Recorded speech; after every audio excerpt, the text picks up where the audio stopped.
Imagine there's this sacred mountain for the indigenous people living in the area. Then, out of nowhere, these people appear, take the land from the natives, and put a bunch of faces on the sacred mountain. Voila, that's Mount Rushmore. There you have the face of the first president, the main author of the Declaration of Independence, the man responsible for the abolition of slavery. There's this dude, and then there's this guy. His name is Theodore Roosevelt. He was born in 1858 into a wealthy family from New York.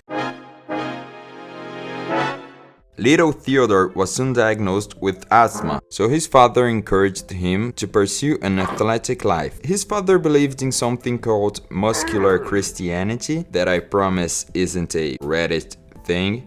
When he turned 18, he went to Harvard, where he met Alice Hathaway Lee. Theodore fell in love with her, and soon she became Alice Hathaway Roosevelt. At 23, he was elected to the New York State Assembly. Teddy, from the Republican Party, was mainly concerned with the rampant political corruption within the assembly. However, as a patrician, he also linked this corruption with Irish immigrants. Eventually, he became deeply affected by the conditions in which cigar factory workers in New York lived. This marked a shift in Teddy's political views. He now pressed for public solutions to social problems, rather than private ones. It's 1884 and life's going pretty well, right? Wait, Teddy's mother just died. Oh no, his wife too, on the same day. On top of that, the corrupt James Blaine was nominated by the Republicans to run for president.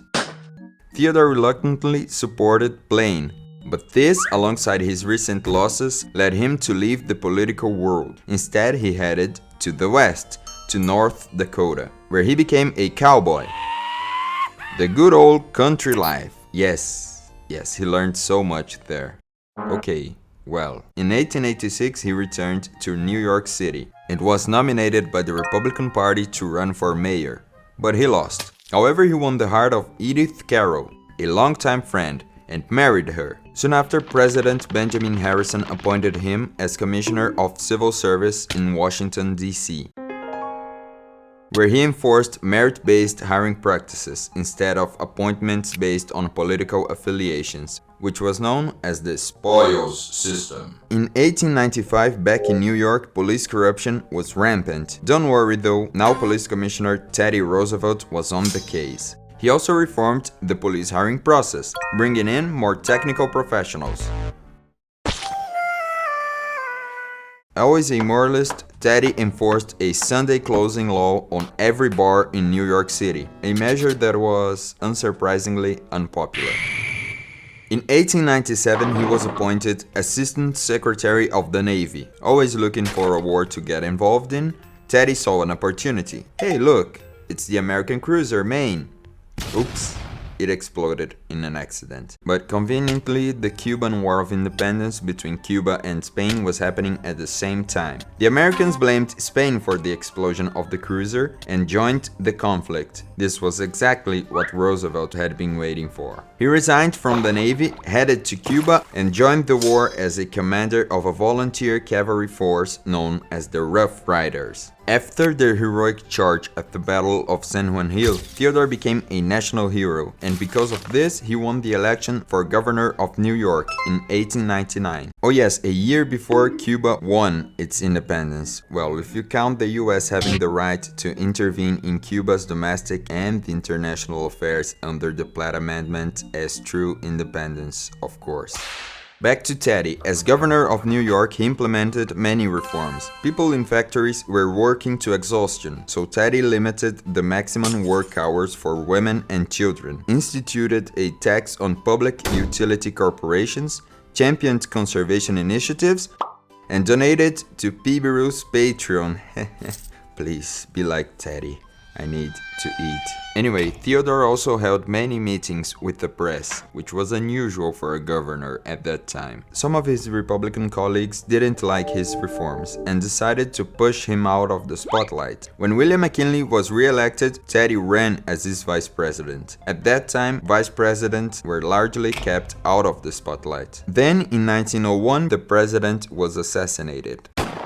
And now, Roosevelt was the president. At the age of 42, really makes you think. Theodore was an active president. Domestically, he established the Square Deal, which meant fair policies for all citizens. There was this thing called the Sherman Antitrust Act from the 1890s, which sought to prohibit anti-competitive behavior in the market.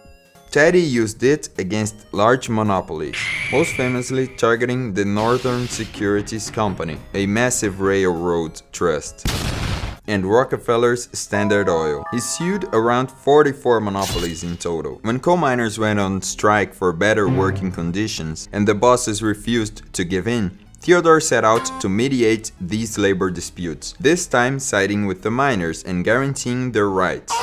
He also implemented food safety regulations, marking the beginning of the FDA. And always a nature lover, Roosevelt put a lot of effort into his conservationist agenda, creating the U.S. Forest Service, establishing 55 bird reservations, 150 national forests, and 5 national parks, most famously the Yosemite National Park. Does all of this make him a democratic socialist? Of course not. He had some conflicting views on race. Although he was the first president to dine with a black man at the White House, when in Brownsville, Texas, a white man was killed and a police officer was injured, he believed in the false accusations of the white locals and dishonorably discharged all of the black soldiers of the 25th Infantry Regiment. His foreign policy was famously summed up by the phrase, "Speak softly and carry a big stick."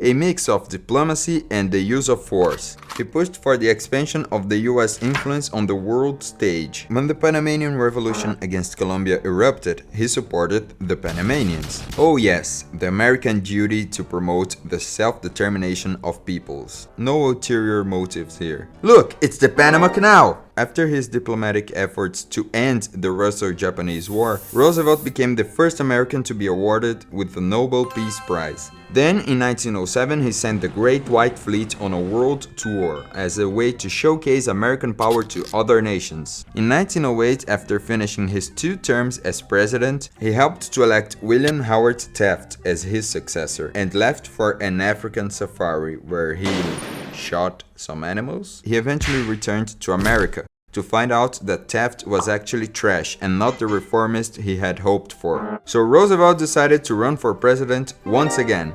But the Republicans stuck with Taft for re-election. Well, it's over. The Republicans and Democrats already got their candidates. Unless Teddy created his own party, the Progressive Party, and ran for president again. During his campaign, he was shot in the chest.